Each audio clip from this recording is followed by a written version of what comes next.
اللہ تعالیٰ نے جو انسان پیدا کیے ہیں ان کے مزاج مختلف ہیں. ان میں کچھ لوگ ہوتے ہیں جو قوی ہوتے ہیں ارادے کے، جو فیصلہ کر لیا ڈٹ گئے.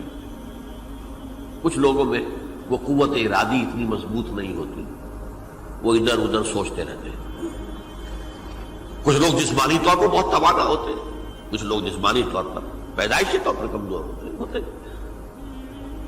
تو اگر کوئی قوت ارادی کمزور رکھنے والا شخص ہے، وہ بھی تو اللہ کی تخلیق ہے، اللہ کا بندہ ہے، خطاؤں کا ظہور ہو جاتا ہے،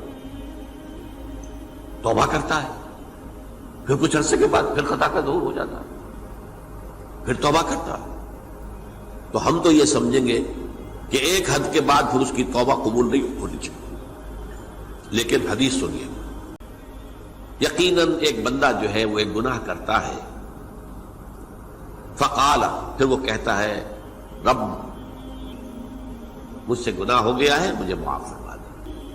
تو پروردگار یہ کہتا ہے میرا یہ بندہ یہ جانتا ہے کہ اس کا ایک رب ہے جو گناہ معاف بھی کر سکتا ہے اور سزا دے بھی سکتا ہے.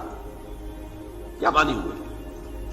گناہ اس نے کیا ہے لیکن جانتا ہے اللہ کو کہ وہ معاف بھی فرما سکتا ہے، تبھی تو وہ اللہ سے معافی کی درخواست کر رہا ہے. اس کے اس جاننے کی بنیاد پر، اس کے اس علم کی بنیاد پر، اس کے اس ایمان کی بنیاد پر پھر وقت گزرا جتنا کہ اللہ نے چاہا، ثم اذنب ذنبا، پھر اس سے گناہ ہو گیا.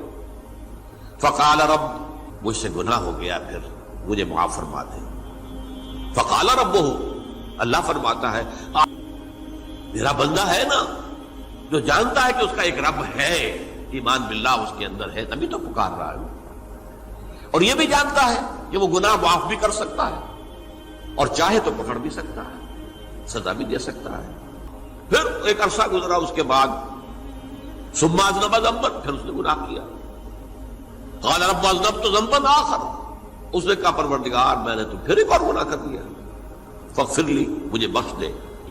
میرا بندہ جانتا ہے نا کہ اس کا ایک رب ہے جسے وہ پکار رہا ہے، کیوں وہ جانتا ہے کہ اسے اختیار حاصل ہے کہ چاہے تو بخش دے اور چاہے تو پکڑ لے. اس کے اس علم، اس ایمان کی بنیاد پر میں نے اسے معاف کر دیا.